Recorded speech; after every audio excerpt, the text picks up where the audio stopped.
and you made a comment that has haunted me ever since. Have a nice group of people as well. So hi Katrina, hi Nathan, hi Quo family, hi Kevin Quo, and hi Kariuki and Ilse. All right, well, I'll slowly begin.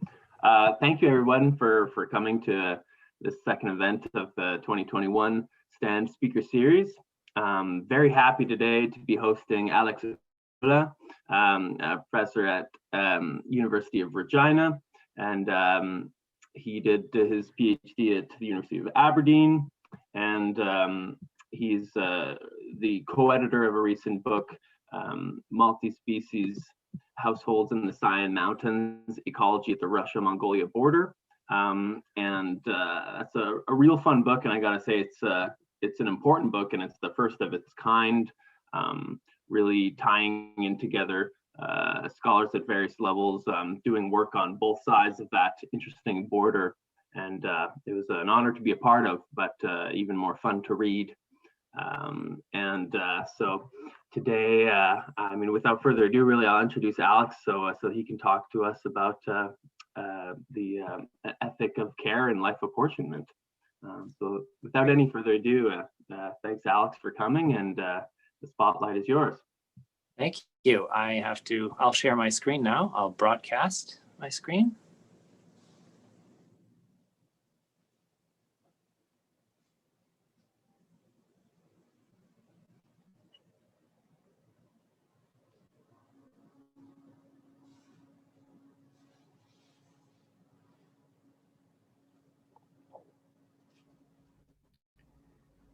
This paper focuses on a small group of transhuman Oka Soyot herder hunters who, with their multi-species households, migrate between summer and winter pastures in the eastern Sayan mountains of southern Siberia. The data analyzed here comes from 13 months of ethnographic and archival fieldwork that I conducted from 2012 to 2013 and then again in 2018. Contemporary Oka Soyots reside in the highlands near the village of Sorok, the administrative center of the Soyot subdistrict, or Somon, of Oka in western Buryatia. The eastern Sayan mountains cover an area shared with Khövsugörlaimak in northern Mongolia, Tojukhojun in eastern Tuva, Tofalaria in western Irkutsk Oblast, and Akhum-Aimak of western Buryatia. Each of these four administrative regions is home to one of four indigenous populations who share a common heritage of language and reindeer husbandry. These are the Dukhas, or Tsatans of Mongolia, the Tojus of eastern Tuva, or also known as eastern Tuvans, the Tofas, known otherwise also historically as Karagasis of Tofalaria, and Oka Soyots of Buryatia. A growing body of literature concerns itself with at least three of these four areas. Akhim-Aimak, known in Russian also as Okinskii Raion, or Oka, remains comparatively unrepresented in anthropological literature.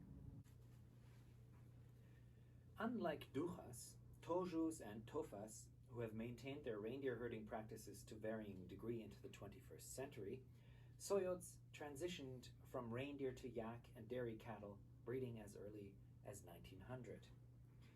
One of the reasons for the relative absence of Soyot accounts from the ethnographic record of the 20th century may be their early adoption of numerous Oka Buryat customs, including the Buryat language, following extensive intermarriage. Buryats have initially settled in Oka to support the border posts set up to guard the newly formed boundary between Imperial Russia and the Qing Empire of China after the treaty at Kyakhta of 1727. Under Soviet administration, the cultural and linguistic processes that occurred between Oka Buryats and Oka Soyots were interpreted as Soyot assimilation, resulting in the denial of an independent official status of Soyots or for Soyots and leading to a systematic marginalization of Oka Soyots' cultural, ethnic. We're actually having a bit of time hearing. It's okay on my end, but it is understandable then why accounts of indigenous communities of the eastern Sayans have focused on reindeer husbandry rather than on yak, horse, and other forms of pastoralism. It has, or it was thought that not only had Soyots given up. Is it not working? So it's working, but the volume seems to be quite low for most people. It's okay for me, but several people are saying that the volume is quite low. So if it's possible in any ways to crank up the volume of your I can't manipulate the volume from my end, but the receiving devices should be able to turn up their volumes. Yeah. Alex is fine to hear. It's just the video that's quiet. Yeah, so your own microphone comes like when you're speaking live comes off very well, but the yeah. I've turned. So I think my volume is at 100% also. And I you're wonder unable. if you could give screen sharing privileges. No, it doesn't allow me to screen share the recording. I have to broadcast. So this is a broadcast. Can you not hear at all? I can hear you fine when you're speaking over the microphone like this, Alex. It's just when the video is playing, it's really, really quiet. Like I can't understand it if I basically crawl into my laptop. Oh, that's really too bad. It's very strange, yeah. I have no other way to share the video otherwise, and it's more enriching to have it with the visuals. Yeah, it's pretty so cool. I don't know how to. If it makes it impossible to hear, then I'm just going to read the text without the visuals live to you. But if you can possibly hear the text, it would be better to follow along with the video. And I will be back for the discussion in the live voice. I mean, that's of course okay with me, but I'm getting like no problem really with the audio. So maybe if anyone really can't hear, please let us know, and then maybe we can. Yeah, that's possible. I can have the visual on mute. That's a pretty great idea, Kristen. Okay, so people are saying they'll stick headphones on, they'll listen, so it should be okay. Feel free to mute and read along, or to do it as you will. I think I'll just continue the video then, so that the syncing is not offset. Gotcha. Makes sense. Okay, thanks everyone, and sorry Alex, and hopefully it'll all be okay from here. On reindeer herding, they had amalgamated with Buryats, taking on a new way of life, including yak breeding. In this paper then, I attempt to draw attention to the continuities between former Soyot mobile hunting-based reindeer husbandry and contemporary transhuman pastoralism, to which hunting to this day remains absolutely essential. I'm particularly interested in notions of care and balance, which I argue carry over from hunting and reindeer herding to other forms of pastoralism. To this end, I articulate care as balanced life allotment work. That's a mouthful. A concept that seems to permeate both hunting and herding activities in Oka. I problematize conventional conceptions of care, pointing to the relationship between care and balance, while positioning care as thoroughgoing attentiveness, a skill required in hunting as well as in herding. The paper then examines care work in living and calving practices through material implements and in local yak and hybrid breeding practices. So I'll begin with the problematization of this concept of care. In a recent book, author Maria Puig de la Bellacasa describes care as making and unmaking relations. It follows there are or there can be no relation without some degree of care, even if not all relations appear caring in terms of mutual benefit. Equally, not all practices of care result in ongoing material relations. In some cases, care leads to the severance of bodily relations, as we can see in the context of self-sacrifice, and Raion has written about this, specifically in 2009, or in the parting of ways with other living beings in order to maintain social equilibrium. Nonetheless, where we come across social relations, there we also find practices of care, so she argues, Bella de la Casa. And where we find the breakdown of relations, there too we may suspect practices of care to have been at work. Perhaps it is for this reason that we cannot see practices of care as inherently innocent.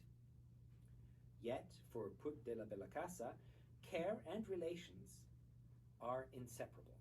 And she ties this observation to Donna Haraway's much celebrated argument that, quote, beings do not pre-exist their relating, end of quote. In this view, care constitutes relational being. As relational beings, we are engaged in the work of care, co-designing the social webs within which we move, even if we are not always aware of the extent of the repercussions of our own work of care. For one, Puig de la Bella Casa argues, how we think and how we know affects how we care. This observation strikes me as particularly important at a time in which many of us are caught between what appears to be conflicting narratives of care. We're dealing with divergent logics, apparently rooted in disparate ways of thinking about relatedness and consequently about what it means to care for our own communities and for those of others. Scholars from surprisingly diverse disciplines or disciplinary backgrounds are increasingly interested in this discrepancy between existing regimes of care. Geographers Sue Jackson and Lisa Palmer examine the differences between, in their case, Australian, Indigenous ethics of relational care and the language of ecosystem services, which increasingly shapes conservation policy and practice worldwide. In commerce, critical thinkers are identifying the instrumental values of contemporary business, which conflict with Maori and Native American relational ethics, as they point to alternative conceptions of care.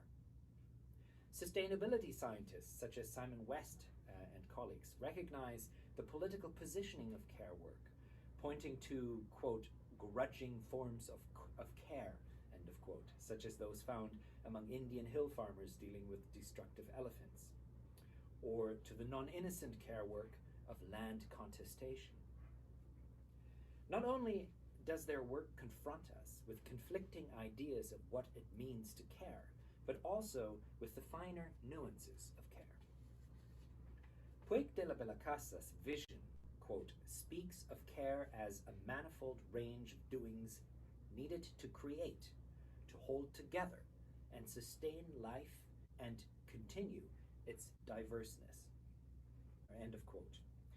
I embrace the call of her vision as a threefold directive for looking at care work in a pastoralist context that maintains strong ties to hunting. Firstly, I'm interested in Soyot practices of care aimed at creating life. In a herding context, this has to do, among other things, with practices that encourage procreation. Secondly, I'm curious about practices aimed at holding or assembling lives together in a shared household. In pastoral environments, the holding together of lives has much to do with reconciling divergent rhythms, life rhythms, contained within households, but also with ongoing negotiation of household boundaries and interdependencies between herders and their landscapes. Finally, I seek to gain a better understanding of the kinds of care directed at maintaining the diversity of life. Soviet planned economies and contemporary neoliberal market forces have pushed indigenous herders to homogenize and intensify productive capacities. The herders in Uro and other Oka valleys have resisted this trend by adhering to an ethic of care that is rooted in a relational ontology. At the heart of this relational ontology lies reciprocal observation, which yields knowledge of others' actions and needs and affords more than a mere recognition of the other. Knowing how the other moves allows the observer to empathize. Arguably, insight into the rhythms, routines, and needs of others enables the keen observer to care for them by meeting specific needs. The same empathy also equips hunters with insight into their prey's most vulnerable dispositions. Actually, Bubent and Willerslev wrote about that in 2015. While this might seem like an adulteration of the concept of care, it should not surprise us that relationships do not cease to be reciprocal when the degree or nature of their mutuality changes. Some of the most careful observations of animal-human relationships in North Asia, or in North Asian hunting contexts, are described as fraught. They're described as being based on luck or on being inherently capricious. It is not so simple then, ethnographically speaking, to defend narratives that would have animals giving their bodies to a hunter. I will return to this at a later point. In the context of Oka, ethnographer Larisa Pawlinskaya notes a series of entities being called upon to secure a mutual understanding prior any taking of life. First, one turned to the 13 senior mountain deities. In Buryat, that is Achin, Chadin, Khat of the region. Then to the master of the taiga itself, in Buryat known as Khangai. Khangai not only served as a term to refer to the taiga, it was also used as an umbrella term for all minor governing entities that enlivened diverse land features within that taiga.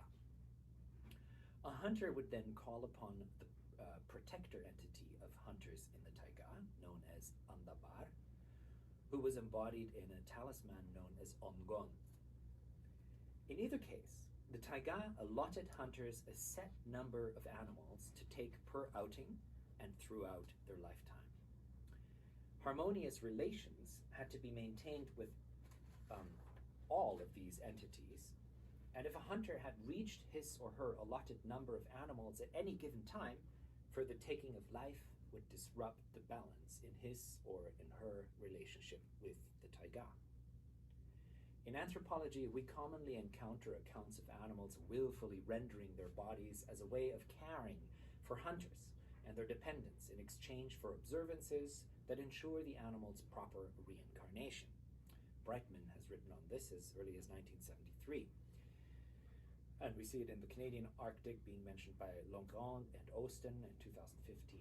But similar narratives also existed in Oka, where hunters not only petitioned Khangai for a kill, but also spoke, either audibly or silently, to the animal itself, attempting to convince the soul to provide its body. Such conviction work suggests hunters, more often than not, recognized that while Khangai may have cleared the animal for killing, the animal itself was not ready. A caring hunter would help the animal overcome its innate urge to remain within its body by speaking to it about the prospect of transformation. And at this point, I'll bring in a side note, because in an Inuit context, animals are incentivized to surrender their bodies by prospect of joining human society through consumption. Meanwhile, the soul of the animal enters a new body of the same species, allowing it to continue a relationship with the hunter through subsequent surrenders. From a Buddhist hunter's perspective, now not in Inuit context, but back in South Central Siberia, incentive for surrender may have been the promise of rebirth in a higher species, even if the animal remained unaware of the possibility at the time. Here, care may be articulated as acting on behalf of another's good prior to their becoming aware of its possibility. We see a similar logic in the beliefs that sometimes accompanied dog burials in northern Mongolia and southern Siberia, in which hunting dogs were culled upon their retirement in expectation of their human rebirth. What we witness, and this takes me back to the main text, what we witness is a kind of moral hierarchy in which the animal knows its obligation to care for human life. As the hunters in Oka were also herders who knew the individual bodies of their domestic herd animals, it is not far-fetched to expect some carryover from their individual knowledge of animals to the sphere of hunting. Oka Buryat shaman Stepanovich explained to me several of the possible reasons for which Khamgai may refuse to surrender one of his animals to a hunter. If, for instance, predators had recently inflicted harm on an animal or any of its family members, then the hunter would go empty-handed, whether or not he had followed protocol. Likewise, an animal would escape a hunter if Khamgai saw potential in its future offspring. So the hunter here is, or the Khamgai is effectively a herder. It only makes sense that such considerations are reasonable grounds for an unsuccessful hunt from the perspective of a pastoralist. More to the point, these considerations speak of a hunter's concern for individual life stories in prey animals, contradicting the distinction often made between one-off animal encounters of hunters and ongoing relationships of herders with individual herd animals. So, consequently, Care and Oka ultimately recognized life as more than mere meat, to borrow a phrase by late ecofeminist philosopher Val Plumwood. Having barely survived a predator attack, Plumwood begins to see herself as prey or as meat. This leads her to a keener observation of the social lives of fellow prey. I do not argue my Soyot interlocutors shared Plumwood's exact perspective, but they clearly attended to the social lives of individuals belonging to both hunted and herded animals.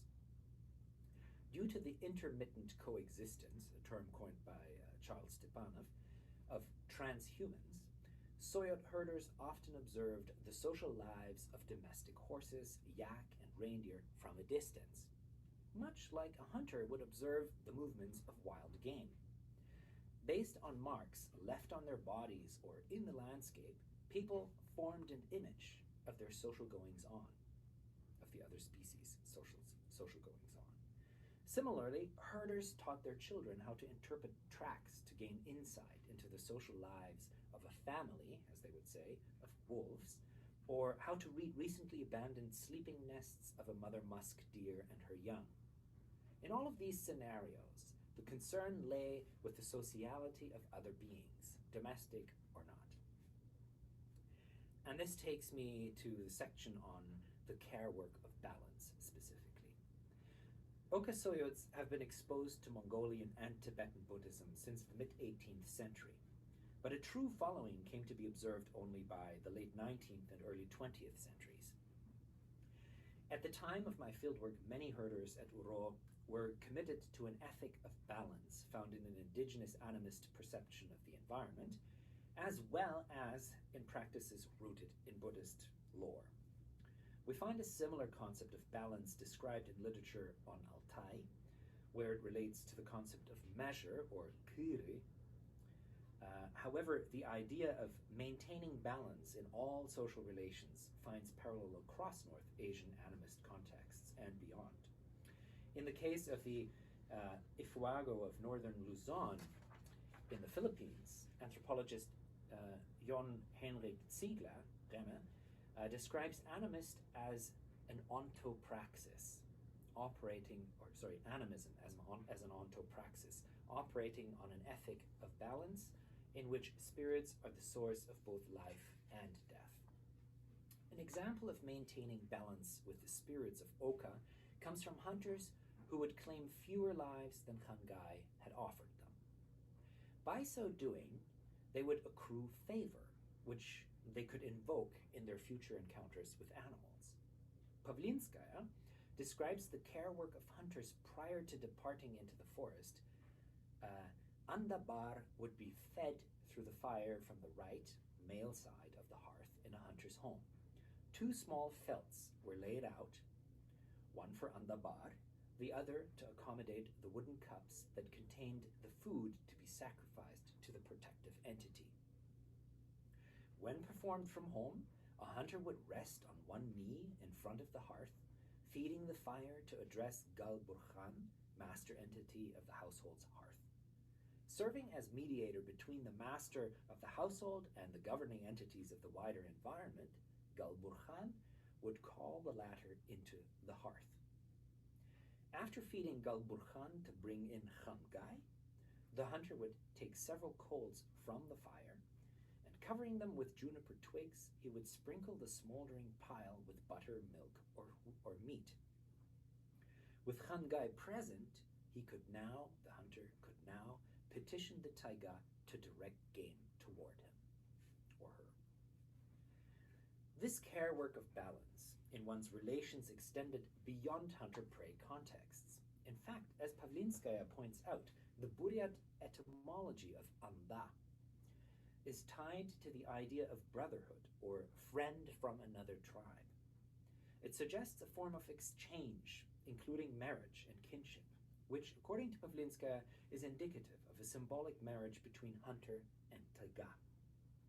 Galdanova, also in Pavlinskaya, mentions other Buryat clans for whom taiga as environment and taiga as master entity are interchangeable, and who refer to both as Bayan Khamgai, which stands for Mother Earth.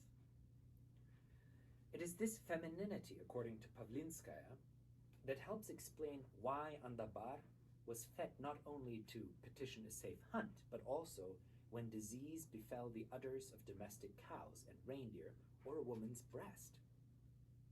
Because Andabar and Khamgai were interchangeable, not only with the sentience of specific game animals, but also with the rest of Oka ecology, they sustained the lives of all who lived in the taiga.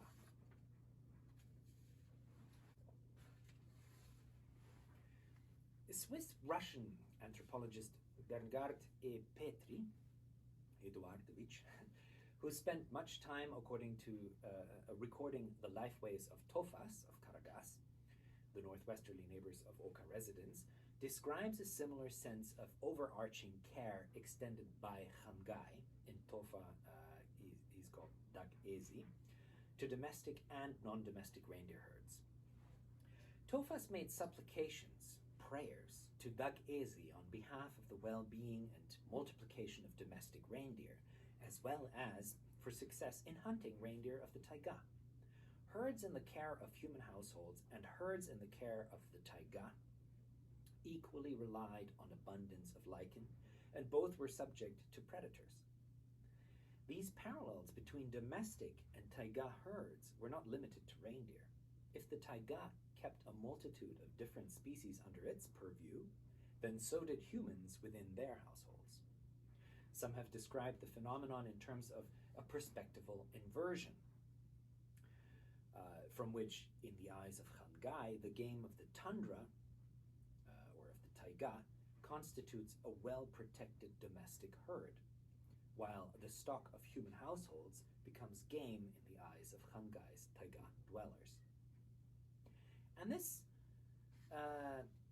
perspectival inversion takes me to the section on caring to create, specifically living spaces in calving sites. So I would now like to turn to practices of care directed at the formation of lives and livelihoods in Oka. To care for life meant to know intimately its manifestations in different life forms, including the needs of animals at different stages of their life cycle. To illustrate this care to create, I look at herders' openness to experimentation in multi-species care and the establishment and use of memory in herd animals. The distant ancestors of residents at Uro were likely mobile herder hunters and reindeer breeders who followed game and grazing grounds in the mountainous taiga of the eastern Soyots. By the turn of the century, many of them had settled in remote locations of Oka that lent themselves to a lifestyle of transhumance, combining alpine dairy production with reindeer-assisted hunting and fishing. So really quite a mixed economy. Their most recent residential shift had been the result of collective farm dictates in the mid-20th century to resettle in a landscape best suited to dairy cattle around the village of Sorok. Following the privatization of the collective farm at Sorok in the 90s, my interlocutors had made their homes in the former herding camps of the collective farm. From here, they annually migrated with their now privately held stock between winter and summer pastures, much in the way of their Buryat neighbors. The species composition of Soyot households had fluctuated over the course of these regional movements, transitioning from nomadic hunting to cattle-based transhumans with a hunting component had not only introduced new species to Soyot households, it had also set new restrictions on where families could settle. Maintaining reindeer, yak, and dairy cattle required access to a particular combination of affordances in the landscape. The collective farm had relocated grandfather Tsirinder Jos. He was born in 1947. We just lost this dear elder, I think last week, due to COVID, very sadly. But grandfather Tsirinder Jo, from whom I learned a ton, he had relocated with his parents from their remote home at Khanmodon to Sorok. At Khanmodon, the family had lived in the upper reaches of the Bolshaya Bielaya River. Here they had been able to juggle yak, Mongolian cows, and reindeer, thanks to lush valley pastures and thick lichen at high elevation.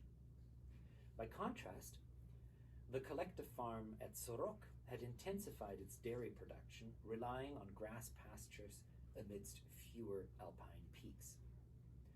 A renewed interest in reindeer emerged following privatization and the move of families from Sorok into remoter areas of the former collective farm's summer and winter pastures. Committed to yak and dairy cattle, a return to nomadic hunting was out of the question for most Soyots, and still is. However, experimentation with the reincorporation of reindeer seemed promising to several families who tried to reintegrate the species with their privately owned cattle between 1995 and 2010. I've written about that separately. Bair Sharaev, a herder who was born in 1970, was one of these herders, of these experimental herders. Experimenting with various elevations, ranges, and species combinations, he finally concluded in 2012 that reindeer really remained impractical in this new setting. Experiments with other species had been found to be more sustainable. Chickens, for instance, wintered on the backs of sheep inside stable structures, where they would stay warm while feeding on the ticks in the sheep's fur. Care in these contexts was a matter of balancing the compatibility of species and living spaces. Okay, so now having looked at care as a balancing act in terms of compatibility, I want to look at creating calving grounds, the act of creating calving grounds, and look at proximity and the retrieval of memory. Calving sites are a good place for the study of human-animal care in pastoralist settings. Here, animals experience a high degree of vulnerability to weather-related hazards and of course, to predators. Herders have the opportunity during this time to establish relations with their animals through protective measures and by way of reducing mutual distance at a formative stage in the life of this new offspring. The design of a calving site is usually a direct reflection of the physical needs of the reproducing animal, as well as of long-term intentions harbored by the herders.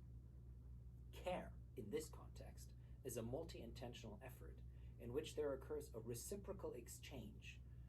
Protection is given in exchange for trust. You protect, I trust, because you protect. Like the hunter, a herder or birth helper, a birther, uses a vulnerable moment in an animal's life to establish a lasting connection. It's almost like a kind of imprinting, you might argue. In Oka, one of the key complaints about abandoning the practice of yak dairying, that's milking a yak, a female yak, was that herders no longer possessed a way of building this trust with individual yak that they had previously had. Prior to the growing reliance on Mongolian dairy cattle for milk, Soyots pastoralists would milk their yak soon after calving.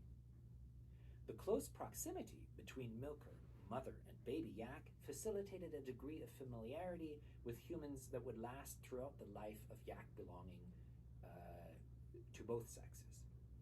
Following the abandonment of yak dairying, which with Mongolian dairy cattle around you no longer needed to do that, it's a lot more work, people described their yak herds as notably wilder around humans and more difficult to manage.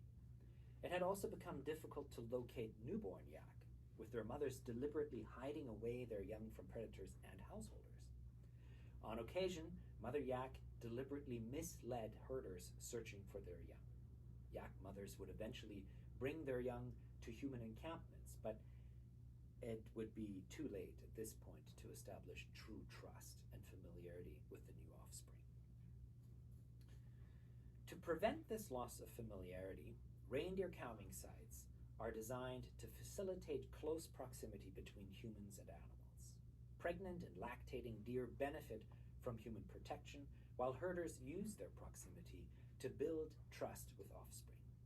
Licking salt from the hands of people, calves come to associate the delicacy of salt with the human voice, so making that connection. Later, herders will rely on this bond, which has been pre-established, when they call their deer from the forest. And you have to imagine there are no fences here, so these animals are freely roaming through the taiga, the mountainous taiga, and they respond to this call. Trust established at calving sites is mutual. Deer trust herders for protection, while herders trust deer to respond. This is comparable to a hunter who establishes trust with Khamgai by sparing the life of prey he has been offered. So I offer you a gift and you say, thank you very much for this gift, but I won't claim all of it now. As the giver in this case, Khamgai, I am very pleased because you are humble enough to admit that you don't require it all. You're not a wasteful individual. In a future encounter with prey, the hunter will draw on his accrued favor, trusting the animal will present itself to him. So it's like banking, putting something in the bank for the future. It is my interpretation that both hunter and birth helper intercept animals at vulnerable moments. Prey, while rendered defenseless by Khamgai, calves, while fully reliant upon their mothers. Inserting his physical presence into the mother-child bond, the herder penetrates an intimate space and spares a defenseless life.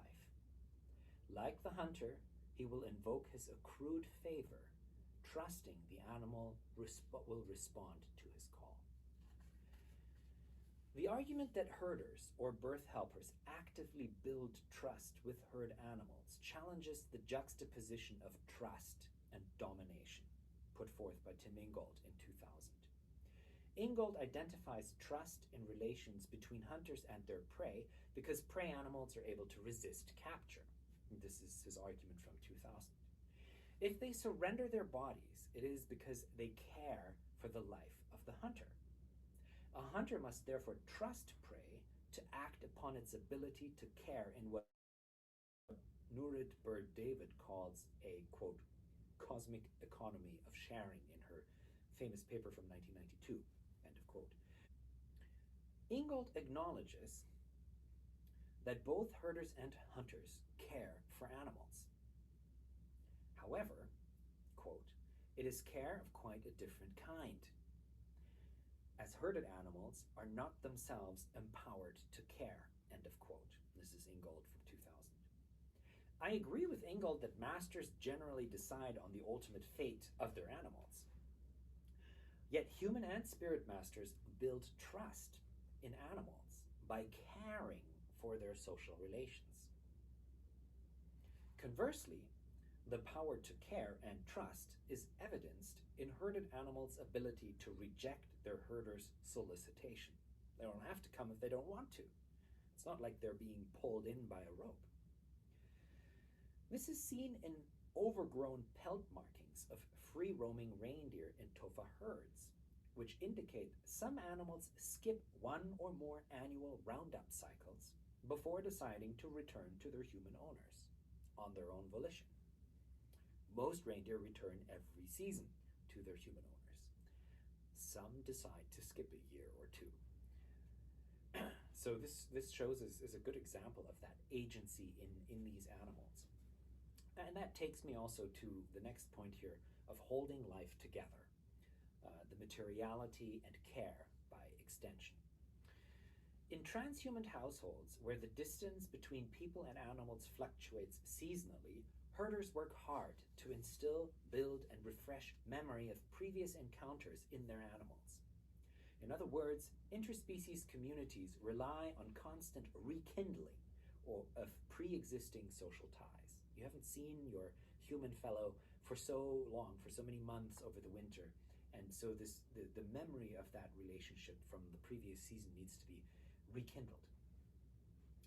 In this section, I will draw attention to the ways in which animal anticipation is linked to trust before taking a look at human householders intentionally nesting their animal dependence inside the protective care of a non-human household. So let's look first at communicative materiality and the renewing of relationships.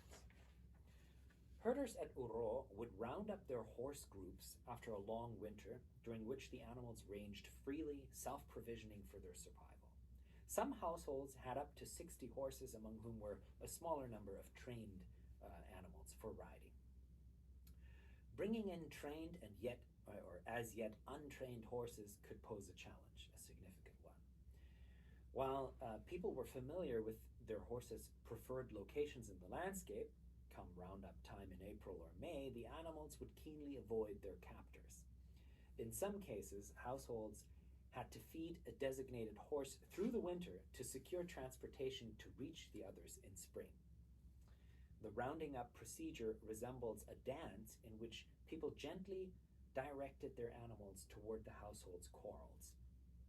Later in the season, encounters would gradually become more tactile. So the proximity between humans and horses would decrease and become more intimate. In their dealings with horses, herders relied on their animals' positive memories of past interactions. Such memory could lead an animal to anticipate the transformative outcome of an upcoming event. In the assessment of Batar, Batar's father Borjon, a seasoned gelding would stand in autumn pastures awaiting new shoes. With temperatures dropping gradually, his footing would begin to slip as the ground freezes. The gelding would thus keenly anticipate the changeover from summer to winter horseshoes. From Borjon's perspective, the elder, the faint moaning of the gelding, roped down by a farrier's assistance, was not a sign of disapproval of handling. Drawing on previous experience, the gelding was merely enduring a procedure he knew resulted in renewed footing. This example reminds us of Khangai's animal gift in the case of hunting. Tempted to avoid human predation, the prey animal wills its body into the hands of a caring hunter who is committed to secure its rebirth via proper protocol. Like prey, the gelding endures a farrier's ropes, trusting he will deliver on the promise of new shoes. So there's a parallelism here between pastoralism and hunting. That's, I think, made rather clear. Let me now speak on the topic of care by extension and regimes that transcend communal boundaries, regimes of care. As I mentioned earlier, hunters of Oka knew Khangai could divert a hunter from an animal in the forest for reasons such as foreseeing a promising future for the offspring of the targeted animal. The underlying assumption here was that Khangai was a powerful caretaker, or master, in Russian often referred to as khazyain, and a master, a khazyain, of many herds. Although humans governed the animals of their own domestic herds, this governance remained subject to the auspices of Khangai. Moreover, so did the activities of all beings residing within the taiga, including wolves, bears, wolverine, and other predators. In other words, if Khangai did not permit the killing of an animal by another, then its life could not be taken. You're immortal. The same was true also of humans, who would live until their allotted days had run out, much like the number of animals a hunter was granted over the span of his or her lifetime. Or from this standpoint, it is clear that herds belonging to Khangai were under more immediate protection than those of human masters, as human masters could not hide their free-roaming animals from predators or from illness like Khangai could. What better way to protect one's herd as a human than to submit it to the care of Khangai? Domesticated reindeer, of course, had initially crossed over into human care from that of Khangai. Perhaps for this reason, Tofas of the early 20th century were convinced the protection of Dagezi, a variant of Khangai, still extended also to their domestic reindeer. And we know this from the ethnohistorical writings of Petri. Nonetheless, domesticated herds operated quite differently from their non-domestic counterparts, whose breeding remained uninfluenced by humans, who were not trained for riding, and who did not migrate with the households of people. To ensure the taiga's care for one's own animals, one had to secure Khangai's attention. If Khangai could divert predators and illness from a single prey animal, then by placing many animals within close proximity to this single one, an entire herd might benefit from his protection. For this purpose, people selected an animal from their own herd and consecrated it to Khangai. In the eastern Sayans and in northern Mongolia, this practice remains until today. It's quite widespread. The shaman would select the animal based on unique phenotypic or behavioral markers, or both. Following its consecration, people decorated the animal with ribbons, exempting it from physical labor and tasking it with an intercessory role on behalf of the herd. Tofas extended this practice to traded horses they had traded from Russian settlers, and in Oka it was adapted to yak herds. These adaptations are a curious testimony to the extension of protective care to animals lacking conspecific counterpart in Khangai's herds. Just to say, in a nutshell, a reindeer exists in the wild and it exists in a human household, but a yak doesn't exist in the wild in the eastern Sayan Mountains, only in the Himalayas. So this is being transferred to animals that don't have a wild counterpart. Very interesting. This takes me to the section of caring for diversity, and specifically on local yak breeds and the Khainak. One way of ensuring balanced use of tended and wild food resources for herded animals was to keep a small number of Mongolian dairy cattle in the valleys, while maintaining larger herds of yak at higher elevation.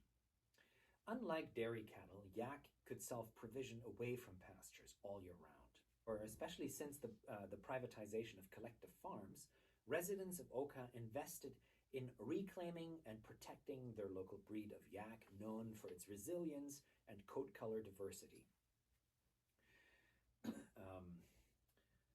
Pophagus gruniens L. Okinskii represents a selectively bred polled, that's hornless yak, that remains that retains many of the traits found in wild yak, including its ability to prosper away from human supervision. Not wild yak in Oka, not wild yak in the eastern Sayans, but wild yak back in the Himalayas.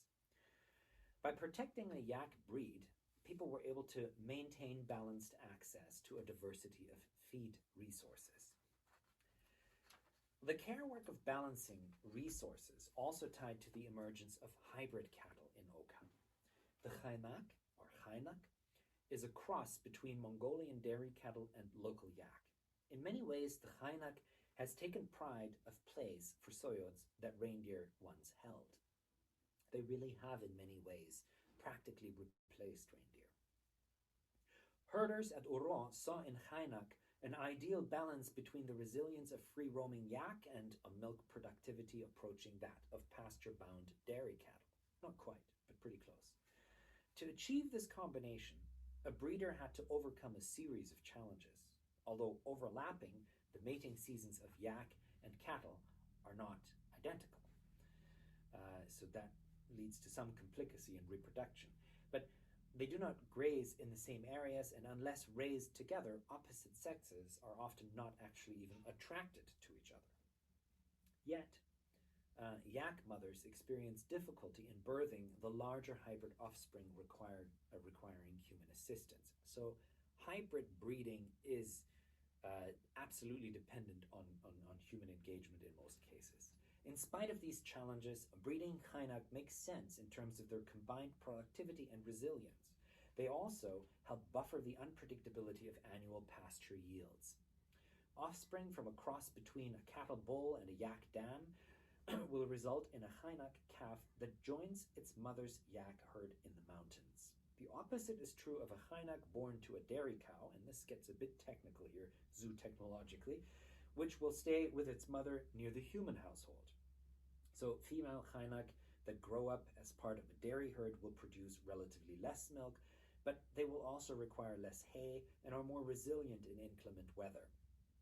Female Kainak belonging to free-ranging yak herds require no hay at all, yet they too can be accessed for milk if need be.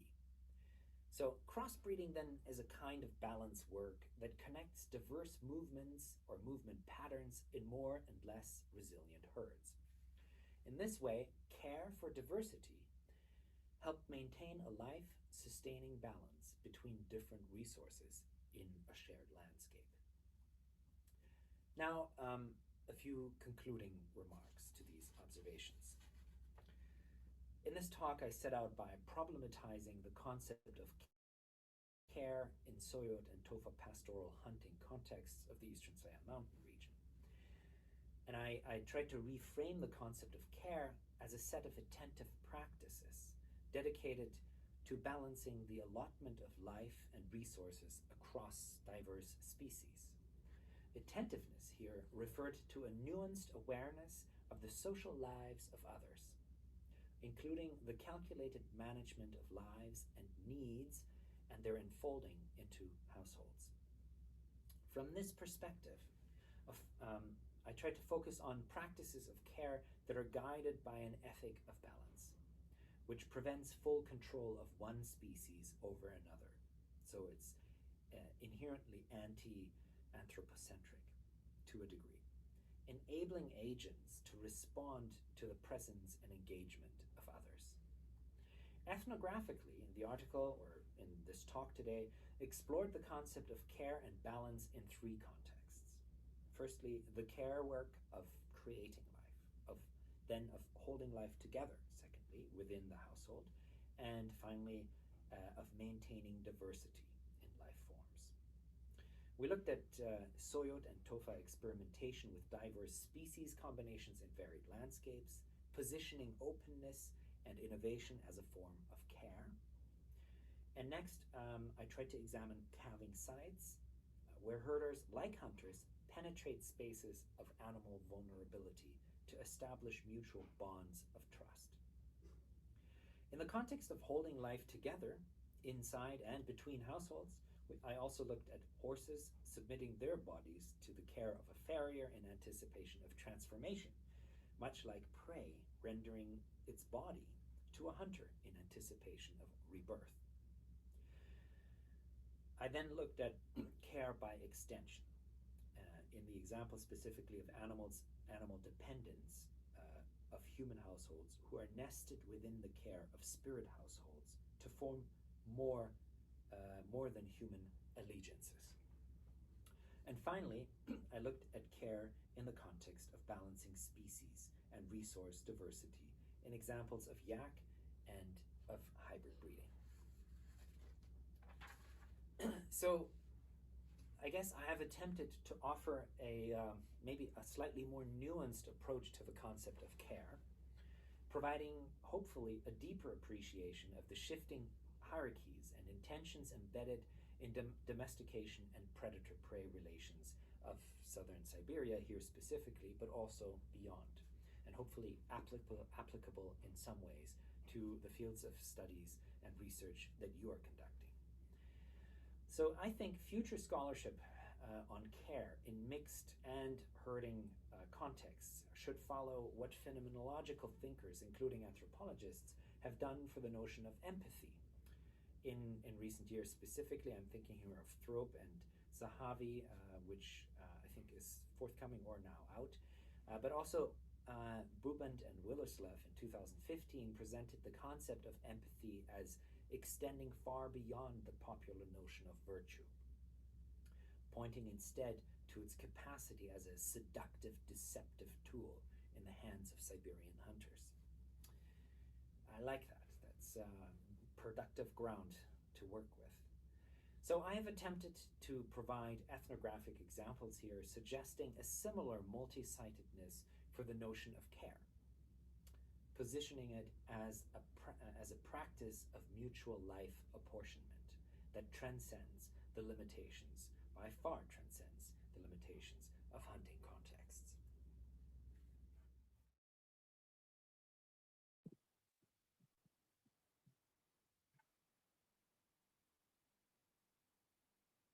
Wonderful. Thanks, Alex. Yeah. Oops. Yeah, thanks. Very engaging talk and really cool visuals. Really fun. Personally, that was the first time I had a sort of a talk, a video like that in the COVID era. So it was really fun to sort of feel immersed in your reading through the image.